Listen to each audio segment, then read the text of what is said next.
Okay, hello guys. This is a PSR S670, and today I just want to give you some basic knowledge on how to actually set. I'm just beginning with the worship tutorial, and then next time we shall be doing a praise tutorial. And actually, I really use very simple settings, but I know they sound good.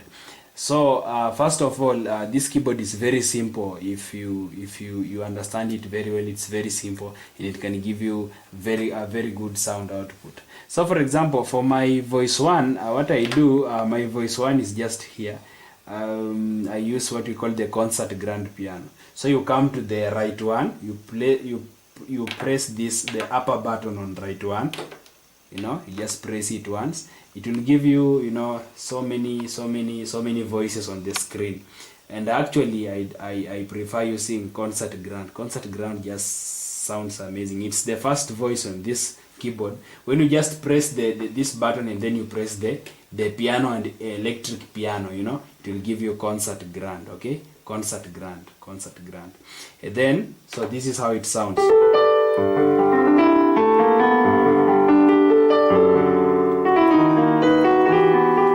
Even just play something even without adding anything. Then my right two voice, I'll come to right two and press this upper button here, the part select. Then I will come and choose what we call Suitcase EP. Suitcase EP just sounds amazing for worship. So this is how it sounds.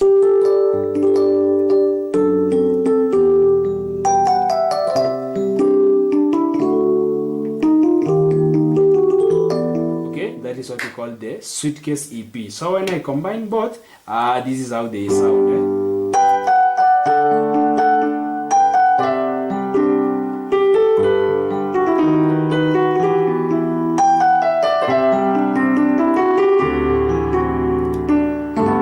Yeah, that is how both of them sound.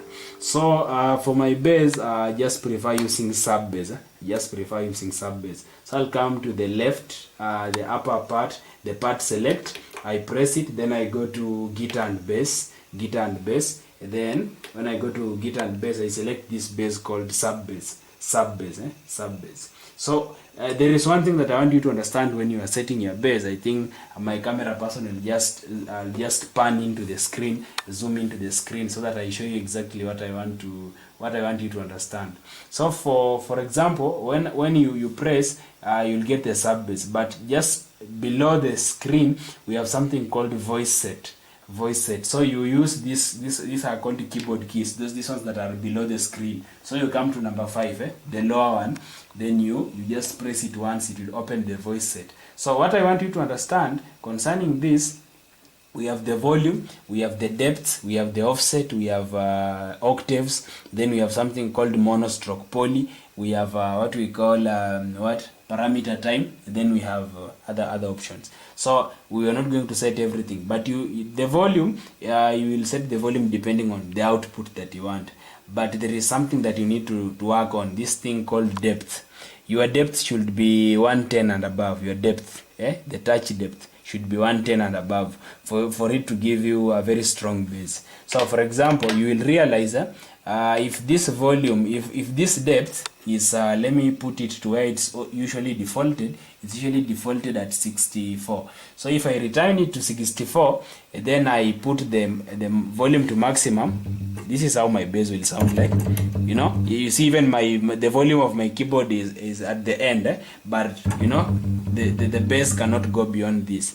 But then I want you to let me do the opposite. I now take my volume to 64, which is the center 64, and then I now take my depth to around 110 and above. This is 110. Okay, it's it sounds like it's equally the same with the first one. So when I adjust my volume a little bit, you see the bass becomes stronger. But if I choose to put even my volume at 124, but then I reduce my depth, I reduce my depth to something like this is 29. You see, the bass is very weak. So what gives this bass strength is what we call the depth. So you just set your depth to something good.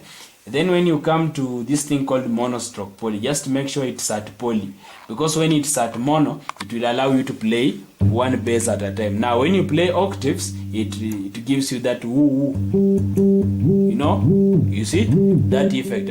Many of you complain that it sounds bad, you know. So when you want to remove that effect, you put your bass at poly, not mono. Now it should be at poly, so that it can allow you to play octaves.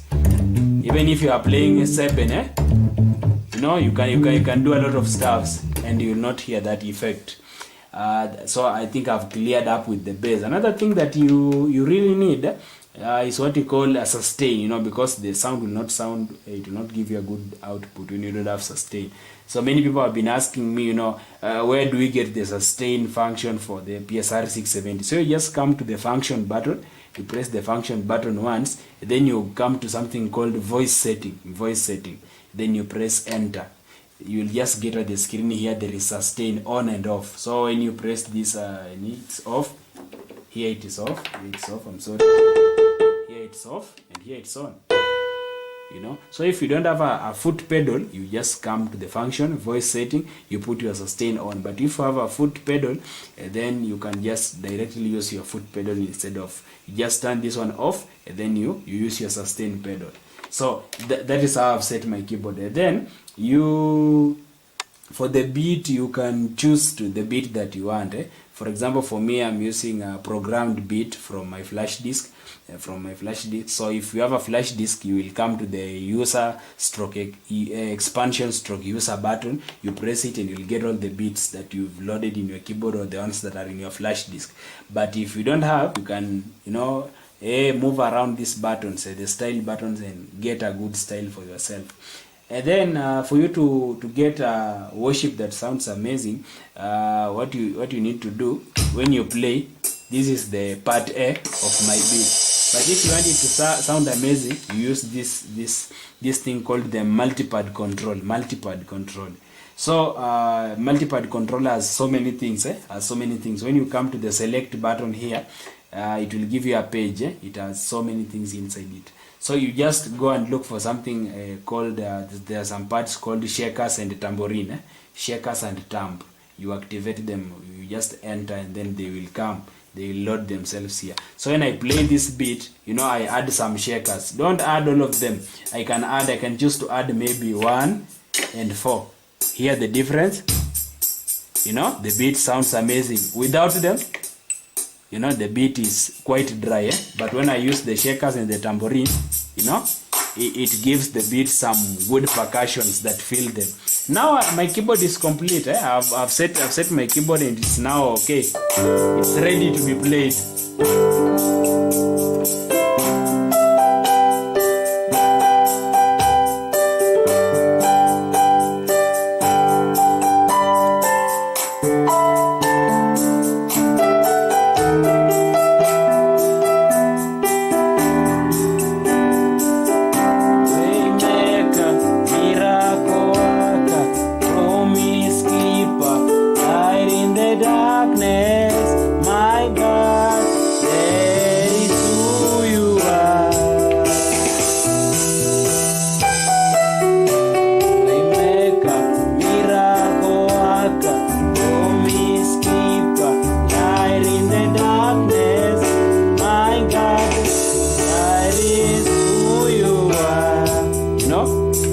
So those are my settings. Very simple, you know. You can hear how they sound. Very simple. But if you use strings, I have not limited you. If you are using an S series keyboard, it only gives you 2 options. You can choose to use concert grand and strings, concert grand and maybe pads or any other voice. But for me, I prefer it being that way. But if you're using a keyboard that an SX keyboard, SX700 or SX900, you can have the 2 voices, then the right 3, you can choose to add some pads, right? Or you can choose to add some strings, and it will just give you a good output. In case of any question, just get to the comment section and then comment it by asking your question, and we are going to work on that. May God bless you. Just continue subscribing to this channel. just like, just share this video, and God is going to bless you. Just continue staying tuned, and you'll be updated for more lessons and more tutorials. May God bless you, and may you have a good day.